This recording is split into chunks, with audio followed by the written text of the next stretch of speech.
Italy पाकिस्तानियों के लिए नौकरियों में कोटा अलाट करने वाला पहला यूरोपीय मुल्क बन गया। इटली ने पाकिस्तान को आइंदा 3 साल के लिए हजारों नौकरियों में कोटा अलाट कर दिया। इटली ने पाकिस्तान को आइंदा 3 साल के लिए हजारों नौकरियों में कोटा अलाट किया है।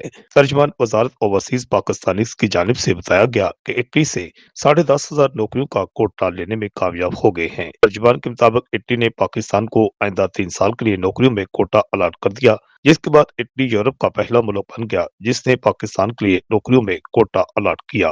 ओवरसीज पाकिस्तानी के मुताबिक 3500 पाकिस्तानी हर साल सीजनल और नॉन सीजनल कोटा पर इटली रोजगार के लिए जाएंगे।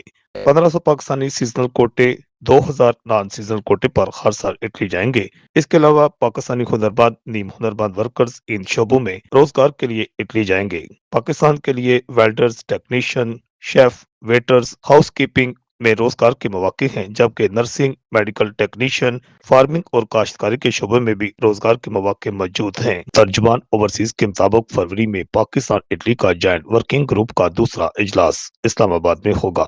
इस हवाले से वफाकी वजीर बराए ओवरसीज चौधरी सालक हुसैन ने कहा, इटली का पाकिस्तान के लिए नौकरियों में कोटा मुख्तस करना अहम संग मील है। इटली में पाकिस्तानी वर्क फोर्स के लिए रोजगार के दरवाजे खोले जा रहे हैं और जल्द यूरोप के दीगर ममालिक के दरवाजे पाकिस्तानी वर्क फोर्स के लिए खुलेंगे। चौधरी सालक हुसैन ने कहा, यह पाकिस्तान के लिए यूरोपियन लेबर मार्केट में रोजगार के नए मौकों की तलाश में अहम संग मील है। हुकूमत पाकिस्तान अपने मेहनत कशों को आलमी सतह पर बाइज्जत रोजगार फराहम करने की मुसलसल कोशिश है। चौधरी सालक हुसैन ने मजीद कहा, ओवरसीज पाकिस्तानी दुनिया भर में पाकिस्तान के सफीर और मुल्क की मईशत में रीढ़ की हड्डी का किरदार अदा कर रहे हैं। रिपोर्ट आकाश न्याजी, गुजरात।